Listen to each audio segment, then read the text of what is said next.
Hello, and welcome back to the Comer Schools Network. For our weekly content over the next 4 weeks, we will present mental health facts to support adolescents that you work with, also giving you the opportunity to present this information to parents and caregivers. We've designed 4 sessions for you, starting with today, which is going to focus on mental health facts. We'll have 3 additional sessions that we'll introduce in just a moment. In the end, you can put all 4 of these together to use during a parent workshop or use at a team meeting to provide this information and these facts among teachers across a team, or share it with your whole school community. Use these flexibly. You may want to view one video at a time, or you may want to look at them in a series. Whatever works best for you. We're also going to guide you through the notes section of this particular mini lesson so that you know that you have access to the notes. So to begin with, this whole series will focus on mental health facts. And we'll begin with part 1, mental health facts. And then next week, we'll move into part 2, stress versus anxiety, followed by part 3, types of stress, and then part 4, strategies for managing anxiety. Again, you can view these one at a time, or you can use them as a short mini course for sharing with others, or just for knowledge for your own self. So let's jump in. So when we talk about children's mental health, we want to really start with the facts. And it's important to help people understand that 80% of US students describe themselves as stressed, that they experience stress at some point, either sometimes or often, is how they're identifying with stress. It's also important to note that ages 13 to 17 report stress levels increasing in the past year. So that's 43% of kids are having a spike in their stress recently. And we know that this has been an increase since the pandemic. We also know that 9.4% of children ages 3 to 17, so that's approximately 5.8 million children, have been diagnosed with anxiety. And we also want you to understand that children and adolescents are often affected by anxiety, and about 20% of all children do experience some level of anxiety that tends to span over their lifespan. So this is important information, obviously, for a lot of reasons, but the facts alone create a sense of urgency. So what is mental health and why is it important? This workshop, again, can be shared with caregivers and community members or members of your team. And so I want to just draw you to the notes section very quickly. When you get a copy of this PowerPoint, or this slide deck rather, you're going to see notes are here for you. All of the sources from which this information has come from, all of this is here. There's information in Spanish as well. And we are actually in the process of having these slides converted into Spanish. So look for those in the Comer Schools Network platform in the library. And as soon as we have them ready, we'll post them for you as well. So just to give you an idea here, in this next section, you're going to have an opportunity to present this by starting with myths and facts. And you'll see all the notes are here, again, if you want to share this with others. But the idea is to start by helping families understand myths versus facts when it comes to mental health. And the first one is that children don't experience mental health problems. There are actually people out there that just think, kids are emotional and, teenagers have hormones and they don't really have mental health problems. So how could they have mental health problems? Like, gosh, it's hard to be an adult. What could be, so hard for a kid?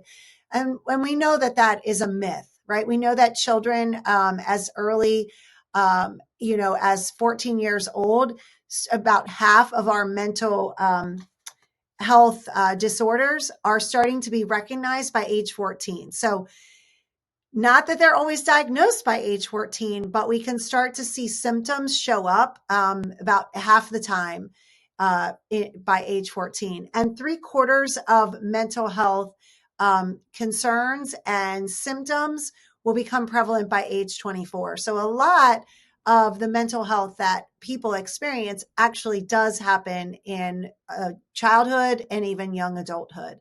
We also know that suicide is the second leading cause of death among children ages 10 to 14. So this is a very serious topic and another reason why we wanted to bring you some facts. Another myth is that adolescents who get good grades and have a lot of friends don't have mental health conditions. Like they're fine. They have nothing to be depressed about.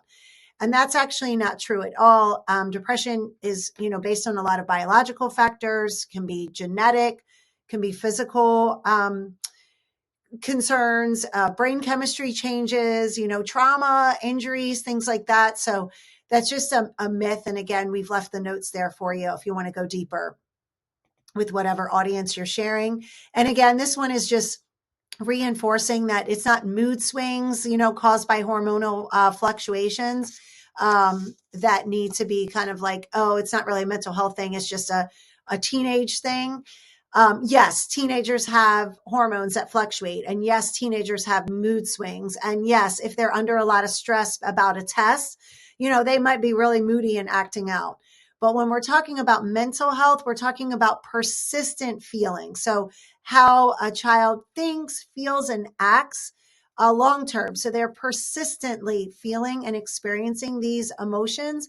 And these feelings can be interrupting their ability to have healthy daily functioning. So, those things like getting their schoolwork done and having motivation for schoolwork and sleeping and eating and being able to engage in healthy relationships, seeing those things as struggles over the long haul or persistently is more concerning than just saying, oh, it's just teenage emotions or fluctuating hormones. So, and then the last one is to help people understand that, you can't just snap out of a mental health problem or diagnosis. And so there's a lot of complexity behind a mental health diagnosis or symptoms. Again, here we wanted to leave for you 3 different definitions of mental health. So this one is about just saying that this is about a state of well-being and that you can cope with the normal life stressors. This one comes from the World Health Organization. There's also another one from the Center for Disease Control and Prevention. And this one really talks about the importance of mental health at every stage from early childhood all the way through adulthood. And then the last definition comes from the U.S. Department of Health and Human Services. And it's a really simple one. And it's just a person's emotional, psychological, and social well-being. So again, you have 3 definitions there. And please check the notes for lots of links and lots of follow-up information. So the key to help people understand is that mentally healthy children have a positive quality of life and they can function in their communities. So they're going to experience stress. We all do.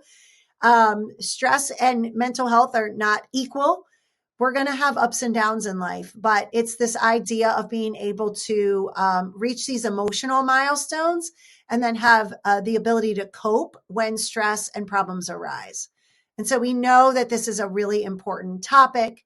And this just gives you a couple of other facts to share and how important it is for children to have good mental health and for caregivers to understand that there's a strong link between mental health issues when children are young and then mental health problems in adulthood, right? So a good, solid foundation is going to show up later in life. And so we're going to leave you with this information for now. We'll jump back into the next part of this series. And again, please check the notes. There's lots of great information and links and toolkits. And we hope that you'll use this and share this information in whatever way you see fit. See you next. Hey, everyone. Thanks for listening. If you're looking to cultivate more calm in your school or classroom, check us out at calmerschools.com. That's www.calmerschools.com. We'd love to provide an in-person workshop or tell you more about our digital library, which is an on-demand platform filled with strategies for cultivating more calm and responding appropriately and effectively to students who've experienced trauma. Reach out to us so we can talk about a way to help your school or classroom become a place of calm.